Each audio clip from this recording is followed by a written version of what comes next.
What's up, YouTube? Today is Monday, May 23rd, 2022. I'm going to start saying the date in the beginning of my videos because you got a lot of YouTube influencers, a lot bigger than me, but they're stealing some of our YouTube material, smaller channels.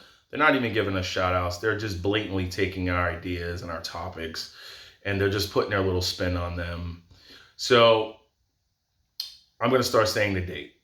Like, subscribe, hit the notification bell. Small channel, trying to grow it. Spread the word for your boy. Help people out with my videos. Say, listen, you know what? He's a regular worker like me and you. He's just trying to educate us with the things he's been through.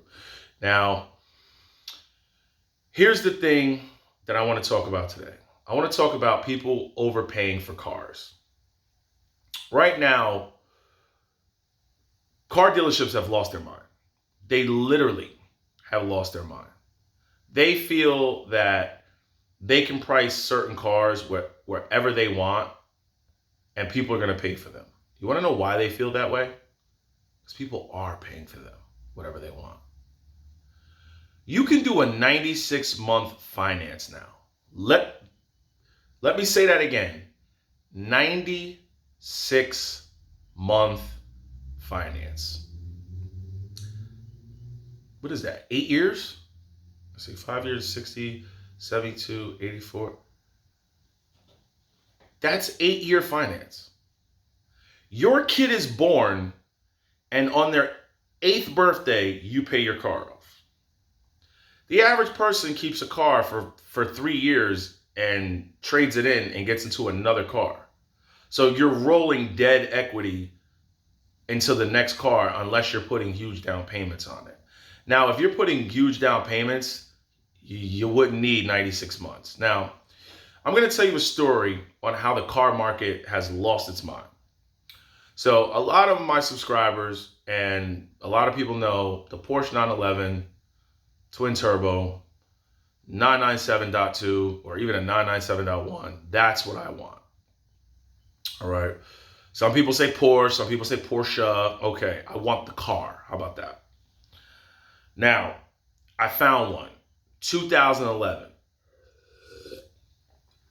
White, black interior, red stitching, red seat belts, 6-speed, manual. Oh my God. 12,000 miles. I found it. But it had no price. That should be a red flag. It has no price. Has no price. So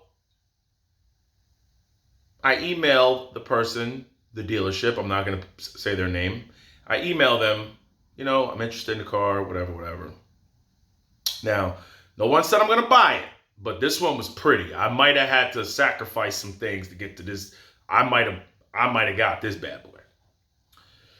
Now, I emailed the dealership. And they emailed me back like a day later.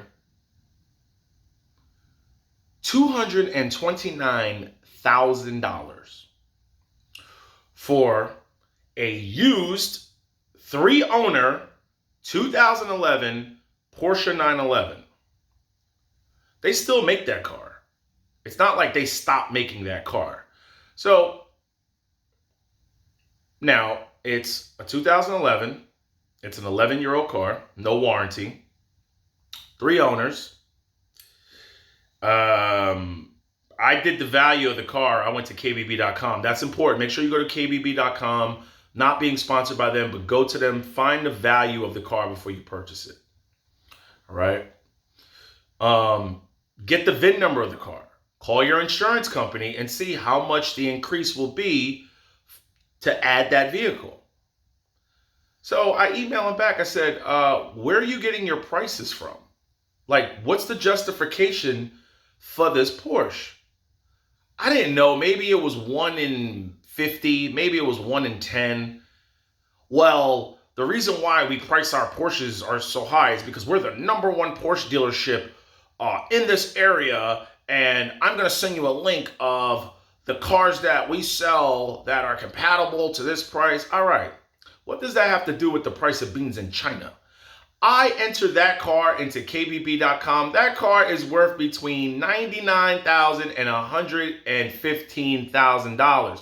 Where is my man coming up where it's an extra $115,000? You want to know why he did that? He did that, and the reason why he didn't put the price is because he was embarrassed to put that price. He was embarrassed to put the price of that car. So he thinks that he's just going to get somebody who gots to have it and they're going to finance it forever, because guess what? He will. Money has been plentiful out here. You got a lot of luxury cars and a lot of sports cars, a lot of people flexing right now, driving some stuff I know they can't afford. Because if they can afford all these cars and everybody had all this money to buy cars and travel and buy jewelry and bags, we wouldn't have needed all the bailout money that they had to give. So you got a lot of posers out here right now. Now, I call the insurance, excuse me, I just bit my tongue. I called the insurance company. I called my insurance company. I gave them the VIN. You know, I'm an old man, so it really doesn't make a difference if I get a Porsche 911, a Corvette, or, you know, a pickup truck or a Kia. It's all the same stuff. I have no tickets. So I asked her a question. I said, I tried to get slick. I said, if I was to say I totaled this car, you know, what would be the value of it? You see what I'm doing here? I'm trying to see what the car is worth from the insurance company. You got to do that. They're not going to give you what you paid for it. They're going to give you what the car is worth. She said, well, sir, we don't do that because there are no claims. So we wouldn't do that, and we're not really allowed to do that because then you can kind of use that to base what you're going to negotiate the car, and we really don't do that. I said, okay, I can understand that. I said, so you give the value of the car, right? And she said, we go through KBB.com and we do a 40 to 50 mile radius of what your car is worth in the surrounding area. So you buy a car for $229,000 and it's worth $100,000. You're on the hook for that $129,000. They're not going to give you $129,000 over because you got robbed. So you don't want to overpay for things when it comes to cars, stocks, houses, anything you're buying, okay? You got to look at the real value of this stuff. Now, the real value of that car is $99,000, or I think I said $90,000 to $110,000, $115,000. Where did he get $229,000? He couldn't even show me any other. He sent me a link he sent me a link to his sister company that's selling the same cars for the same price. Do you see how they get stupid people? Oh yeah, these cars really are worth that. No, it was the same company. It was affiliated company that they work with. I looked at every other car and they were going for $130,000, $140,000. I'm not paying over. Eventually car prices are going to come down. They're going to come down. People are just paying over what they're worth. No one's putting a gun to your head and saying, hey, you're going to spend $100,000 over on this car. No one's putting a gun to your head saying, hey, you're going to spend $300 extra on this stock because, it's worth, what happened to Peloton stock? People were paying top dollar. Where's that at? Look what's going on with Tesla. The blocker's been calling it. People have been paying premiums for a lot of stocks during demand pandemic time. What happened to GameStop, AMC Theater? Where's all these big stocks that were overvalued? And then what happened? They came down to their intrinsic value. They're starting to come down to what they're really worth. I'll wait. I'm not in a rush to buy that car. I'm going to pay what the car is worth. Now, it's one thing if you pay $5,000 over, $10,000 over because it's a one owner, it's a 6-speed manual, it's got this, it's got that. But at the end of the day, I'm still getting outdated technology. I'm getting outdated safety. That navigation system is old, okay? It doesn't even have Android Auto or Apple CarPlay. I'm going to be driving around with an old navigation screen on it.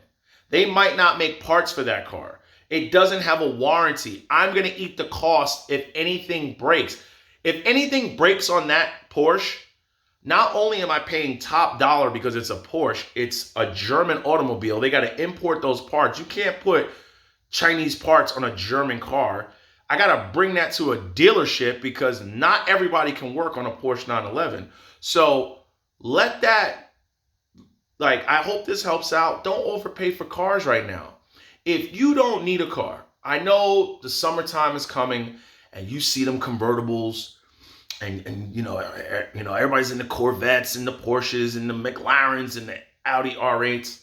To all my car heads out there and all my people who need cars, don't look at them like, oh my God, I want that. And imagine what their car payment is like. Just imagine. You can only drive those cars certain times a year. Imagine what their car payments are like. I live in the tri-state area. I hit a pothole. I can't take that to a regular corner tire shop. I gotta go to a real tire place or possibly the dealer, get a rim, alignment, everything. So just wait. It's all about waiting. Same thing when it comes to stock buying. When you're buying anything, there's the inflated value and there's the intrinsic value, and it's really what the item is worth. So let that be a lesson. I'm trying to spread some knowledge. Don't have FOMO. People got FOMO with Shiba Inu. How they doing? People got FOMO with Bitcoin. How they doing? Whoa, it's gonna come back. Yeah, with what money? Okay. FOMO with Dogecoin. How they doing? How them AMC cats doing right now? How is Peloton people doing right now? Teledoc. How is all these people doing right now with these speculative story portfolios? How they doing right now? Buy things for what they're worth, not what people think they're worth or what they want them to be. No regrets. Have a great week.